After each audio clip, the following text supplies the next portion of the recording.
Liewe Here, God Almagtig, heilige, goeie, liefdevolle, regverdige Verlosser God. Ons dankie dat ons vandag na U toe kan kom as 'n gemeente om U te loof, om opnuut te onthou wie U is. Here, ons lewe in 'n gebroke wêreld. Ons lewe in 'n wêreld, ons lewe in 'n land waar dit lyk asof korrupsie wen, dit lyk asof die ouens wat kriminele is wen. Selfsug, dit lyk asof dit seevier. Here, ek dankie dat ons 'n God het wat dit haat. Ons dankie dat U vir ons kom wys het hoe ons gereinig kan wees, hoe ons beter kan wees as die wêreld, hoe ons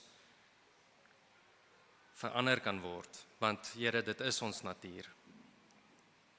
Dit is ons natuur om soos die wêreld te wees. So ons dankie vir die beter voorbeeld en ons dankie dat U ons vul met U Gees, dat ons 'n tempel vir U kan wees, U wat suiwer is. Mag dit waar wees van ons, mag dit waar wees van ons kerk, dat hierdie 'n plek is waar ons lief is vir mekaar, waar ons goed is vir mekaar bedien en vrygewig is teenoor mekaar. Dat dit die fondasie is waaruit ons die wêreld kan dien en 'n lig kan wees. Here, ons dankie dat daar 'n dag kom wat U koninkryk gaan vestig op die aarde. Here, waar U die tempel gaan wees, wat tussen ons loop,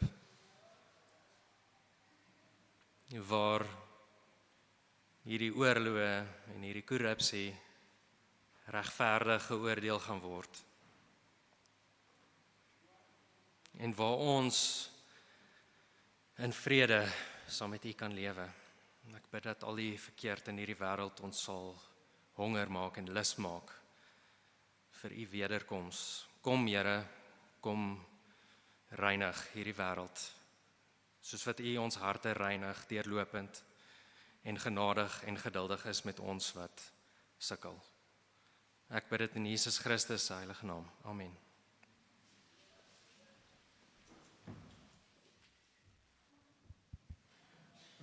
Vriende, by Ligpunt het ons glo ons Matteus 9:38 wat sê the harvest is plentiful, but the workers are few. Pray to the Lord of the harvest field. En so ons het 'n begeerte om getrou te wees, om jong manne 'n geleentheid te gee om in bediening in te gaan en om hulle te help om die eerste paar tree in die bediening te kan gee. Stefan wat vroeër hier was, het 'n apprenticeship by Ligpunt gedoen en hy het teologiese studies voltooi en hy staan nou in die bediening. Ruben wat nou vir ons gaan preek, het dieselfde pad gestap. Hy het sy apprenticeship gedoen en ons is dankbaar vir die werk wat hy in sy hart en in sy lewe gedoen het om hom op 'n punt te bring waar hy ook in die bediening voltyds staan. Ons het einde laas jaar het ons 'n nuwe persoon tot ons midde toegevoeg wat vir 'n jaar of 2 apprenticeship hier by ons gaan doen en ons wil hom graag vanoggend verwelkom. Tilbag, as jy my hiervoor by my wil kom aansluit asseblief. Julle sal sien ek het my eie mikrofoon gekry want ek wil nie met hom stry vir 'n mikrofoon nie. Nie omdat hy 'n kwaai is nie, net omdat hy so klein bietjie groter as ek is. Sien myne. Yes, as jy. Tilbag, welkom. So Tilbag, jy is 'n klein bietjie anders as die ander omdat jy alreeds teologiese studies voltooi het. En so vir die wat jy nie ken nie, vertel ons 'n klein bietjie van wie is Tilbag. Hallo almal. Dis baie mense. Ja, my naam is Tilbag. Ek is 21 jaar oud. Ek woon al my hele lewe lank in Pretoria. Ek het hier skool gaan, ek was na 'n paar skole toe voor ek gaan swat het En ek is, as ek myself dalk twee goed kan noem waarvoor ek vreeslik lief is lief vir lewe en ek is lief vir God. Ja. Nee, ek wil jou nie onderbreek as jy nog besig is nie, maar kom ek vra jou die vraag en dan kan jy hom invleg soos wat jy wil. So jy sê jy is lief vir God en hoekom is dit? Vertel vir ons 'n bietjie hoe het jy tot bekering gekom? Want jy is nog 'n redelike jong man en so dit moes vroeg in jou lewe seker gebeur het. Ek is in 'n Christelike huishouding grootgemaak en ek het op 6 dat ek by my ma eendag in die kamer ingestap en vir haar gesê ek wil graag Jesus in my hart innooi. En alhoewel ek glo dat die geloof van 'n kind is erg, is ek nie 100% seker of daai altyd in my lewe gewys het nie, veral op hoërskool waar ek my sondige weeg gewandel het. Maar toe in 2019 toe ek 15 was, het ek stadig maar seker weer belangstelling in God begin kry. 2021 'n belangstelling vir sy woord begin kry en oor die volgende paar jaar was ek blootgestel aan die evangelie. Ek was blootgestel aan Jesus en sy heerlikheid en sy pragt. Ek het geleer dat as ek 'n Christen is, dan glo ek nie net dat Jesus vir my gesterf het nie, maar dat Jesus ook in my plek gelewe het en dat as die Vader na my kyk, dan kyk hy na sy geliefde seun en wie hy welbehaag het, want hy sien nie my nie, hy sien Jesus, die perfekte, pragtige Jesus. En ja, ek dink Augustine het 'n aanhaling wat dit vir my mooi opsom. Hy sê, "You have captured my heart with thy word, O Lord, and I have loved thee." En dit is goed my hart kom doen het. Hy het gemaak dat ek vir hom lief is en hom bewonder. En daarom kan ek weet dat hy my lief het en vir my gesterf het in die kruis. Tilbag is op die regte plek. Ons is dankbaar dat jy hier is. En ons is dankbaar vir die werk wat die Here reeds in jou hart gedoen het en in jou lewe gedoen het. Oor die volgende paar jaar gaan jy geleentheid kry om sekere goedes aan blootstelling te kry. Wat is die goedes wat jy reeds gedoen het? Jy het Oktober maand laas jaar, November maand laas jaar by ons aangesluit. So wat het jy reeds aan blootstelling gekry in die bediening en wat is die goedes wat jy graag nog sal wil leer soos wat die volgende 2 jaar hulle self afspeel? Ja, ek het eintlik in Januarie begin. Ek is hoofsaaklik betrokke by die studente en by die tieners. So al die tieners asseblief kom Ligmag toe, al die studente asseblief kom Ligpunt kampus toe. Ek het baie flyers gemaak. Ek het geleer om meer betrokke te wees by die administratiewe gedeelte van die kerk. Die apprenticeship is werklik daar om my bloot te stel aan die volle spektrum van kerkwerk om te sien of die Here my regtig na die bediening toe geroep het en of dit reg is wat ek graag wil doen. So ja, dit is om aan te gaan daarmee en my grootste begeerte is om God se woord oop te maak en die storie van redding van Genesis af, waar God beloof het dat daar iemand gaan kom op daai slang se kop te trap wat oopvou deur die Bybel te deel met ander, want dit is wat maak dat ek in meer bewondering staan van hierdie pragtige Jesus, om dit met ander te deel en so ek, terwyl ek besig is om te doen, gelyk te word in die beeld van Christus. Baie dankie. Jy weet hulle gaan ons tackle as ons nie nou stop nie. Yes. So ek gaan vir jou bid en julle is welkom om na die tyd met Tilbag te kom gesels en om beter te leer ken. Maar net om formeel vir jou te sê welkom hier by ons en dit is baie lekker dat jy deel van ons is en hierso kom gekies het om hier te kom dien. Kom ons bid saam. Vader, ons dankie vir Tilbag. Ons dankie vir die werk wat hy duidelik al reeds in sy lewe gedoen het. Ons dankie vir die pad wat u met hom stap. En ons bid dat u met hom sal wees. Ons bid dat u deurlopend in sy hart sal werk en hom beter sal toerus en ons bid dat u hom meer afhanklik van u sal maak en sal help om op 'n dieper manier in u te vertrou. Sal u hom wys maak, sal u hom help om in die krag van die Gees te wandel en sal u hom 'n seën maak vir Ligpunt en vir die groter koninkryk. En ons vra dit in Jesus se wonderlike naam. Amen. Dankie. Ek lees vir ons vandag uit Johannes 2, verse 13 tot 22 uit die Afrikaans 2020 vertaling. Die Pasga van die Jode was op hande en Jesus het opgegaan na Jerusalem. Op die tempelterrein het hy verkopers van beeste, skape en duwe aangetref en ook die geldwisselaars wat daar sit. Daarop het hy 'n sweep van toue gemaak en almal van die tempelterrein weggejaag. Ook die skape en die beeste en die munte van die geldwisselaars het hy uitgegooi en die tafels omgekeer. Vir die wat duwe verkoop het hy gesê, vat hierdie goed hier weg. Hou op om die huis van my Vader 'n huis te maak waar handel gedryf word. Sy disippels het onthou dat daar geskryf staan, Die hartstog vir u huis sal my verteer. Die Jode vra hom toe, met watter teken kan jy vir ons bewys dat jy hierdie dinge doen? Jesus het hulle geantwoord, breek hierdie tempel af en binne 3 dae sal ek dit opbou. Daarop het die Jode gesê, 46 jaar gelede is daar aan hierdie tempel begin bou, en jy sal dit binne 3 dae opbou? Maar hy het van die tempel van sy liggaam gepraat. Toe hy later uit die dood opgewek is, het sy disippels onthou dat hy dit gesê het, en het hulle die skrif en die woord wat Jesus gespreek het, geglo.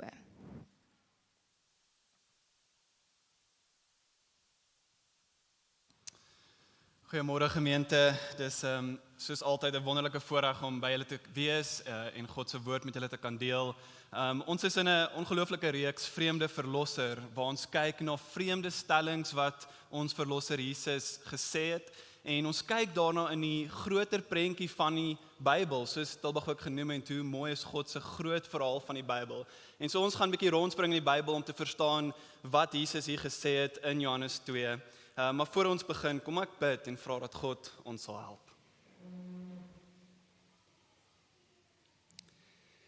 Here, dit is goed om as u mense, u liggaam bymekaar te kan kom. Here, dit is goed om by u woord te kom sit en te hoor wat u vir ons te sê het. En Here, dit is goed om te verstaan wat u sê in die konteks en in die storie van die groot verhaal.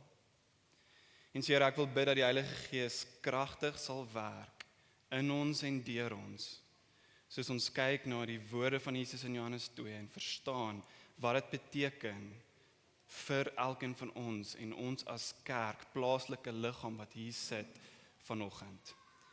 En so kom Here, kom doen hierdie werk en mag u verheerlik word in alles wat ons doen. In Jesus se naam. Amen.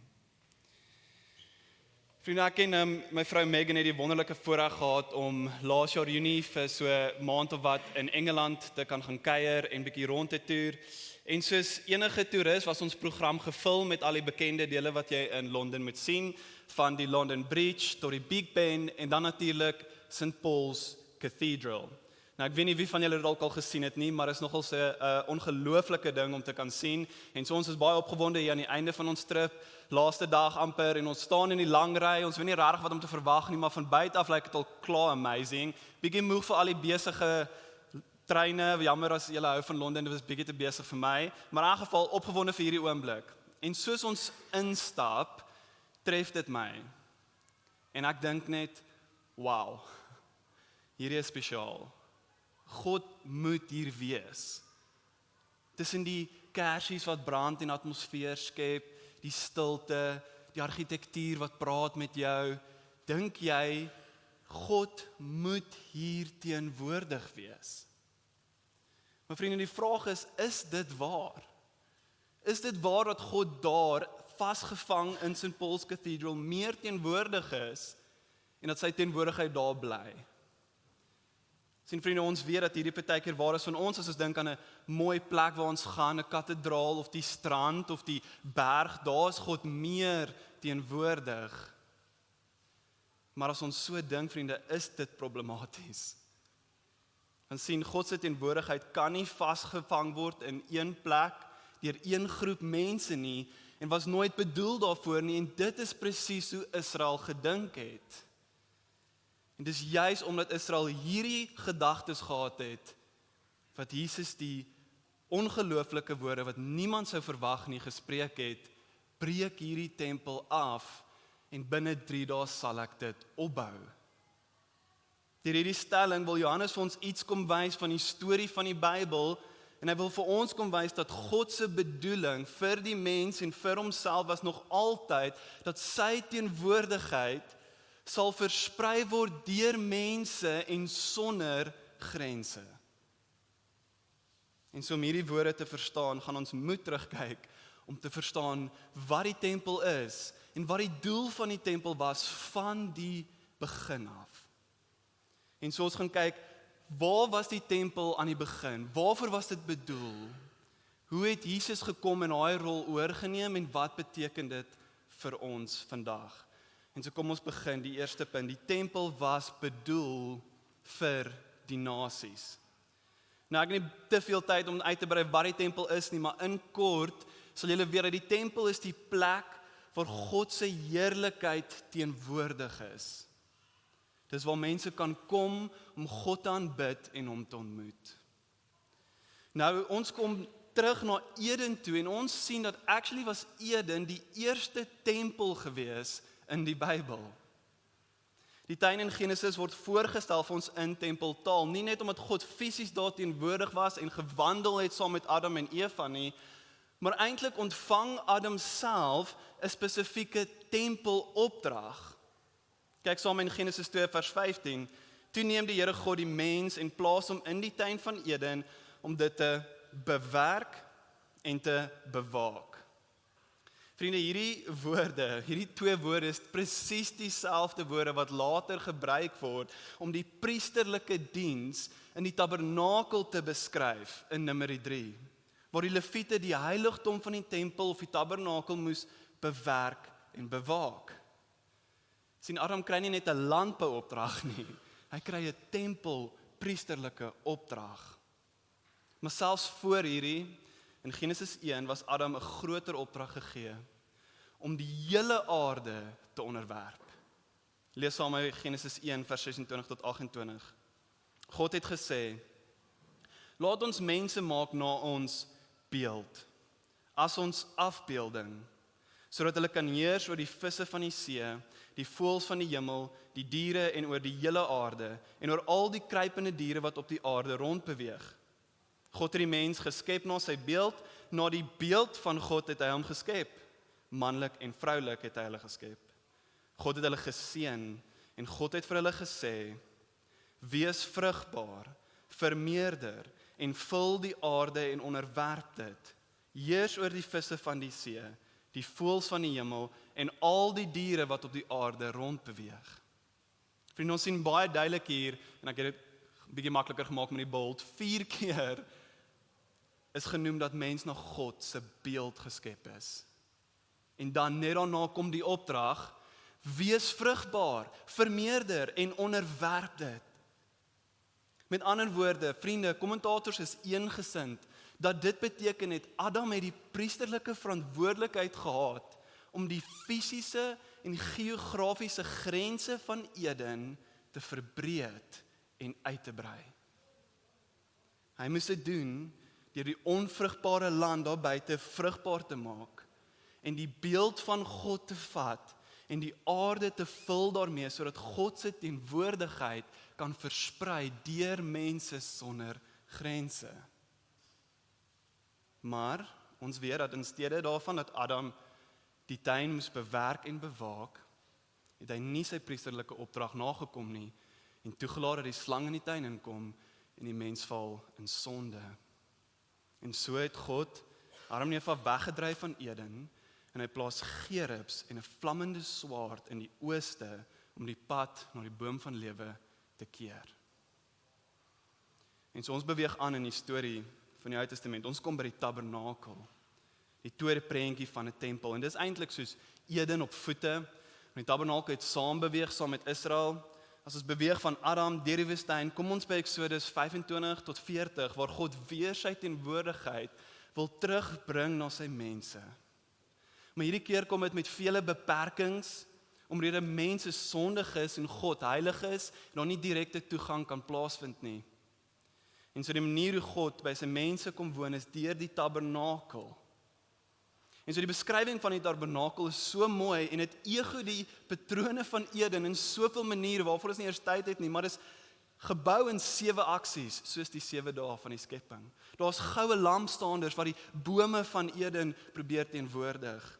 Daar is gerubs wat in die gordyne gewewe is, soos die gerubs wat in die ooste was, en selfs die tabernakel wys na die ooste toe. Maar meer belangrik is dat die tabernakel in die middel van die kamp geplaas was, omrede Israel geroep was om God se teenwoordigheid na die nasies uit te straal. Julle sal die bekende woorde van Eksodus 19 vers 6 onthou, vir my Israel sal julle 'n koninkryk van priesters en 'n heilige nasie wees. Israel moes die nasies teenwoordig of die nasies blootstel aan God. En God verteenwoordig aan die nasies, 'n lig vir die nasies wees. Sodat wanneer hulle God se lig uitstraal en die nasies sien wie God is, hulle wil deel word van God se mense en sodoende weer eens sy teenwoordigheid en heerlikheid uitbrei. Maar weer eens, in steede daarvan dat Israel heilig moes wees, anders moes wees as die nasies, word hulle net soos die nasies. En God se doel, God se plan is nie vervul. Dan kom ons by die tempel, wat Eden in stene is.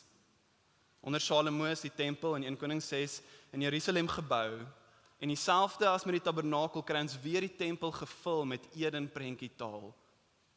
Ons sien palmbome, blomme, weer die gerubs, en wanneer God se teenwoordigheid die tempel vul, is dit 'n terugkeer van Eden se glorie op 'n beperkte manier. Maar die nasies, vriende, is weer in die prentjie. God se teenwoordigheid is nie veronderstel om beperk te wees nie, maar om te beweeg. Luister na die woorde van Salomo in 1 Konings 8, vers 41. En ook die buitelander, wat nie deel van die volk Israel is nie, maar uit 'n ver land kom ter wille van u naam. Ja, hulle sal hoor van u groot naam en u sterk hand en uitgestrekte arm, wanneer hy dan kom en in die rigting van hierdie tempel bid. Moet u self hoor in die hemel, die plek van u verblyf. U moet dan optree volgens alles waaroor die buitelander u aanroep, sodat al die volke van die aarde u naam mag ken, dat hulle vir u ontzag mag hê, soos u volk Israel, en sal besef dat dit u naam is, wat uitgeroep is oor hierdie tempel wat ek gebou het. Dit is so duidelik. Die tempel was bedoel vir die nasies, en dat die nasies God mag ken. Maar, soos ons die storie ken, het Israel nie getuig van God nie. En deur ongehoorsaamheid het God hulle verban in ballingskap, net soos Adam en Eva uit die tuin. En dit bring ons dan by Jesus. Omrede Adam en Israel nie die doel van die tempel kon verrig nie, om God se beelddraers te wees, wat sy heerlikheid en teenwoordigheid vat na die nasies, kom Jesus. En ons lees die mooi woorde in Johannes 1 vers 12. En die woord het vlees geword en onder ons kom woon. En ons het sy heerlikheid aanskou, 'n heerlikheid soos die van die unieke seun van die Vader, vol genade en waarheid. Vriende, die woord woon is dieselfde woord vir die woord tabernakel. Wat ons hier kry, is dat die spesiale, openbare teenwoordigheid van God, wat vasgevang was in die tempel, nou in die wêreld ingebreek het, in die Seun en God man, Jesus. Hy het onder ons kom tabernakel. Hy word nie net 'n beelddraer van God nie, hy is God self. Hy is die uitstraling van God se heerlikheid en die ewebeeld van sy wese. En Johannes skryf hierdie nie toevallig in Johannes 1 nie. Hy skryf hierdie om ons aandag te rig op wat kom in Johannes 2, waar Jesus na Jerusalem gaan en dan verskyn op die tempelterrein. Maar wanneer Jesus op die tempelterrein kom, sien hy iets wat hom diep ontstel. Hy sien, julle kan kyk op julle blaadjies, verkopers van beeste, skape en duwe, en ook die geldwisselaars wat daar sit. En dan doen Jesus iets interessant, wat baie van ons baie keer wonder. Hy gaan sit, en hy vleg 'n sweep by mekaar. En hy gaan dan en hy jaag al hierdie mense met hulle tafels weg, keer dit om. Jesus was woedend geweest. En hy sê, vat hierdie goed hier weg, hou op om die huis van my Vader 'n huis te maak waar handel gedryf word. En baie keer is ons bietjie confused deur wat Jesus hier bedoel. Ek meen, ons het 'n thrift shop daar buite, mag ons nie goed verkoop by die kerk nie. Vriende, om Jesus se woorde te verstaan, het ons eintlik nodig om te verstaan hoe die tempel uiteengelê is en wat die tempelterrein eintlik is. Want ons lees baie keer vinnig oor dit. Die tempelterrein in Engels is the court of the Gentiles. hoe die tempel gebou was dat die tempelterrein die enigste plek was waar 'n nie-Jood, iemand wat nie deel is van die volk van Israel, kan kom om die God van Israel te aanbid. En so nou was hierdie een plek waar hulle kon kom om te nader aan God se teenwoordigheid, gevul en beperk deur ander Jode wat kom om diere te verkoop aan die Israeliete. Hierdie was nooit die doel van die tempel nie. Die doel van die tempel was dat ons gesien het van Genesis tot nou, die nasies God kan aanbid en hom kan ken. Dit was bedoel om te versprei deur mense sonder grense. As ons hierdie selfde storie in Markus lees, dan sien ons hoe Markus Jesaja 56 aanhaal, en ek dink dit is baie behulpsaam. In dieselfde verhaal in Markus sien ons in Jesaja 56 vers 7, aangehaal in Markus, my huis sal genoem word 'n huis van gebed vir al die volke. Waar Jesus in Markus kwaad was, haal hy hierdie aan, want hy wil wys dat sy huis, sy Vader se huis was bedoel vir al die nasies om te kan kom en hier te bid. En dis nie wat gebeur het nie. In plaas van dat die Jode besef hoekom Jesus eintlik kwaad is, daag hulle hom eintlik uit. Wat 'n teken doen jy hierdie? Ons het goeie besigheid hier aan die gang. Wat dink jy doen jy? En Jesus se antwoord is die vreemde woorde: breek hierdie tempel af en binne 3 dae sal ek dit opbou. Vriende, om te verstaan wat met Israel en tempel gebeur hier, het ons nie nodig om veel verder te kyk as die landkaart en die geografie van Israel self nie. Jy sal weet in enige map dalk in jou Bybel, kry mens 2 groot mere wat verbind is deur die Jordaan. Ons kry die see van Galilea waar Jesus baie van sy bediening gedoen het en die Dooie See bietjie verder onder. Nou die see van Galilea wat meer bo is op jou kaart is pragtig. Dis vol lewe, die water is blou, daar's vis in die see, dis waar die disippels vis gevang het en die oewers is so mooi en groen waar ons lewe. Maar die vraag is, hoekom is daar lewe? Want die water van die Jordaan het gevloei nie net in die see van Galilea nie, maar ook daar uit. En so kon hy ontvang en gee. Maar die Dooie See, eg tot sy naam, is 'n bietjie anderste. Want dan net 'n bietjie verder af, sien ons dat die Dooie See die teenoorgestelde is. Daar's nie vis in hierdie water nie. Daar's nie eintlik plante om dit nie. Die lug stink en ruik na swaal. Dis so sout dat daar niks kan lewe nie. Hoekom? En as jy gaan kyk op die kaart, sal jy sien dat die water van die Jordaan vloei net daarin en nooit uit nie. Sien, die Dooie See is 'n horde. Hy ontvang en hou alles vir homself en daar gaan niks ooit daar uit nie. Vriende, die punt is, Israel het met die tempel soos die Dooie See geword. Hulle het God se teenwoordigheid en sy seën ontvang, maar hulle het die uitgang gesluit en alles vir hulle self gehou en nooit toegelaat dat ander hierdie heerlikheid en goedheid en kennis van God kan ontvang nie. Hulle het dit nie laat uitvloei na die nasies nie. En so word hulle godsdiens dood en soos sout. Jesus kom na die tempel toe en sê, ek gaan hierdie damwal afbreek. Hierdie tempel gaan ek breek sodat die water weer kan vloei na die hele wêreld soos dit bedoel was van die begin af. Breek hierdie tempel af en ek sal dit binne 3 dae opbou. En ons weet, Johannes sê vir ons, Jesus het gepraat van sy liggaam. Die disippels se gedagtes in ons teks spring op Psalm 69 met die woorde, die hartstog vir u huis sal my verteer. Hierdie woorde wat die disippels onthou, in ons teks wys eintlik vooruit. Want is hierdie hartstog, hierdie ywer van Jesus, dieselfde as die ywer van die regverdige persoon in Psalm 69.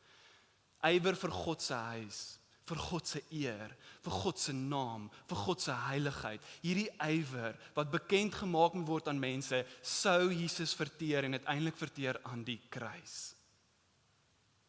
Daar waar sy liggaam afgebreek het.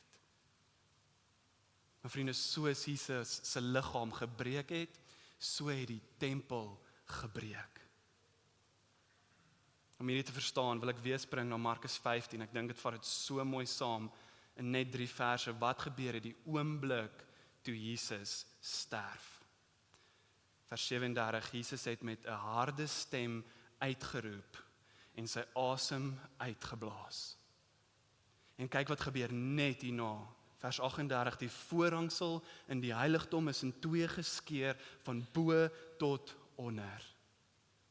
Met ander woorde, toe Jesus sterf, toe maak dit moontlik dat die gordyn van toegang na die allerheiligste, waar die hoëpriester alleen kon kom om met God te ontmoet, nou gebreek het, wat ook simboliseer dat die hele tempelsisteem afgebreek is, sodat enige persoon van enige plek en van enige agtergrond nou ten volle toegang kan hê tot God se teenwoordigheid en heerlikheid. Enige iemand van enige plek kan nou kom om God te ken. Daar is geen beperking meer nie. Jesus het finaal die muur van skeiding tussen die Jode en die nasies gebreek, sodat enige persoon deur Jesus met God versoen kan word. Hierdie is goeie nuus vir ons. Hoe weet ons hierdie is waar? Hoe weet ons hierdie het actually gebeur? Markus help ons baie hierso. Kyk in vers 39, net na hierdie sien ons, toe die centurio, wat reg oorkant hom Jesus gestaan het, hom sy asem so sien uitblaas, sê hy, hierdie man was werklik die seun van God. Hierdie centurio is 'n nie-Jood. Hy was nie 'n godsdienstige man nie. Hy het nie kerk toe gegaan elke Sondag nie. Hy het nie tempelbydraes gemaak nie. Hy het net gekyk na 'n man wat sterf op die kruis en iets binne in hom het geskuif. Hierdie is waarlik die seun van God. En in daai oomblik het hy toegang gehad tot God. Jesus het die doel van die tempel vervul. Enige persoon kan God ken en aanbid. Vriende, ons moet net stop vir 'n klein oomblik hierso. Miskien sit jy vanoggend. Miskien is jy al 'n rukkie by ons en jy kyk in en jy is dalk onseker oor hierdie Jesus. En jy voel, dit kan nie werklik waar wees dat ek God kan ken nie. Ek kan nie regtig in God se heerlikheid en sy teenwoordigheid kom nie. Ek voel bietjie soos hierdie centurio wat niks weet nie, wat 'n buitestander is. Ek wil vir jou sê, hierdie kan waar wees vir jou.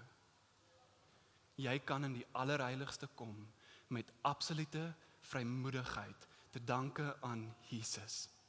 Wat nie net die voorhangsel geskeur het nie, maar die muur van sonde tussen jou en God afgebreek het deur jou sonde op homself te sit, sodat jy vergewe kan word en volle toegang tot God kan geniet.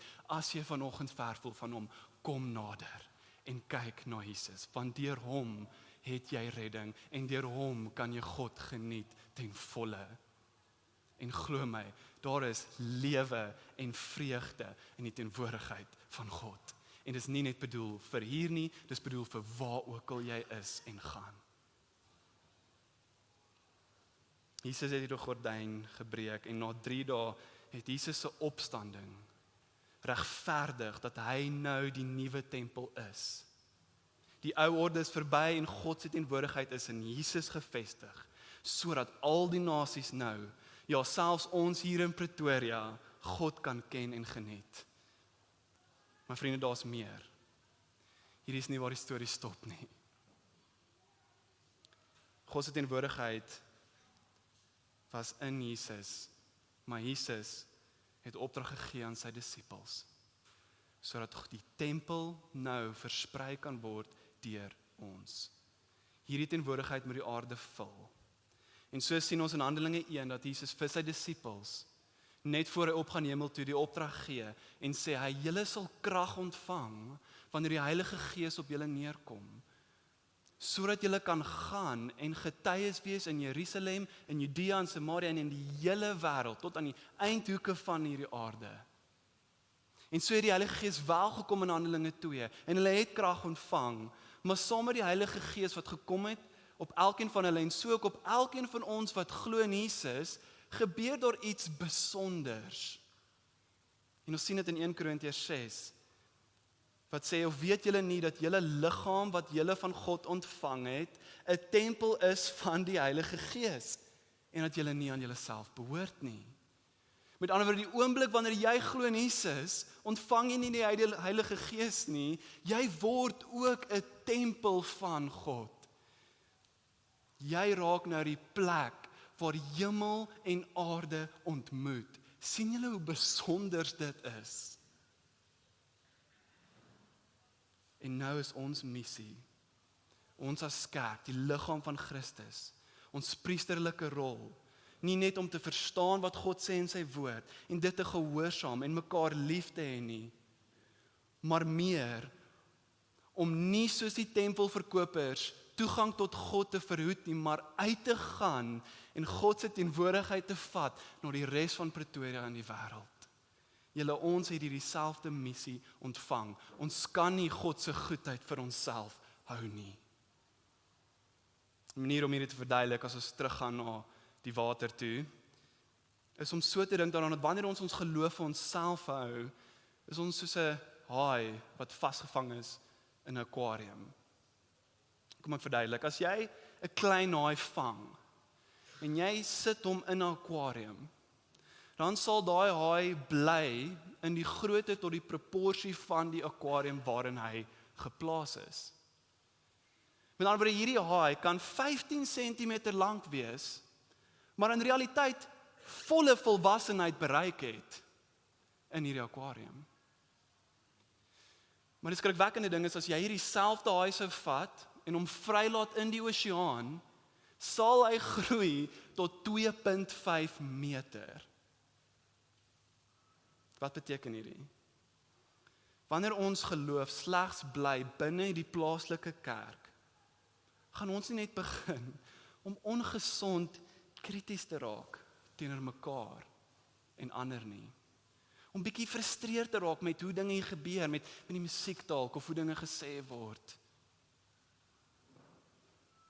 Ons gaan actually die eintlike doel, die doel wat God vir Ligpunt gehad het, om die aarde en Pretoria te vul met sy heerlikheid, mis. Ons gaan mis wat God wil doen met Ligpunt, om actually 'n ligpunt te wees in Pretoria, wanneer ons net binnewaarts kyk. Vriende, ons as lidmate moenie net ons lewens en God se woord met mekaar deel nie. Ons moet gaan en uit ons klein visbakkies breek om Christus te manifesteer oral waar ons beweeg, buite die grense van hierdie gebou. Maar vriende, daar is goeie nuus. Daar is nog goeie nuus. Ons is nie alleen nie.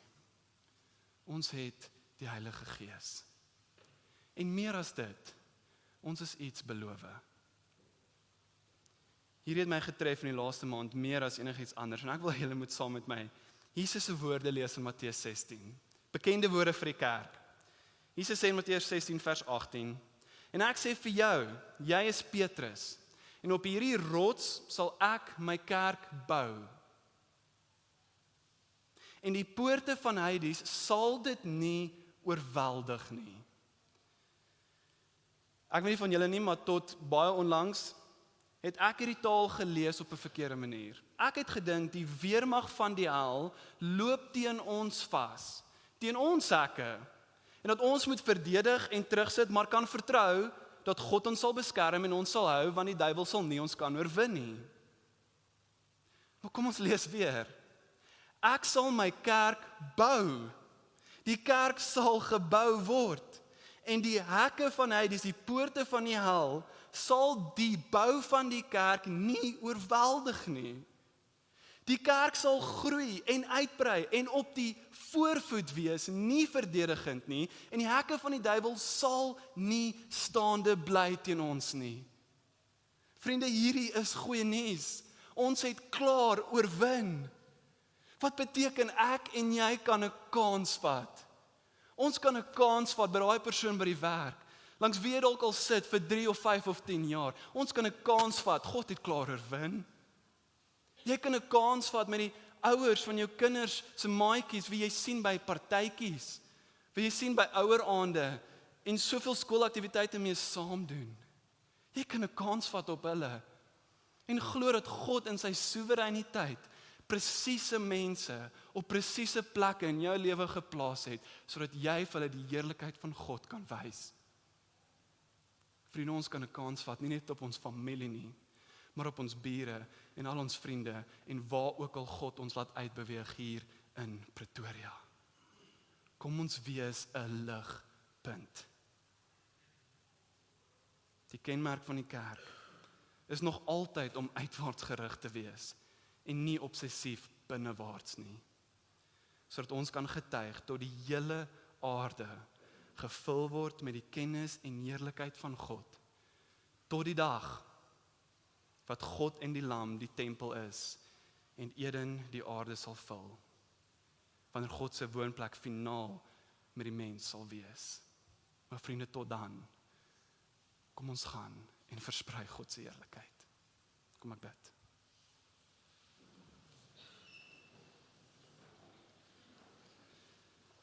Here, dankie vir die goedheid. Here, dankie vir hierdie goeie nuus.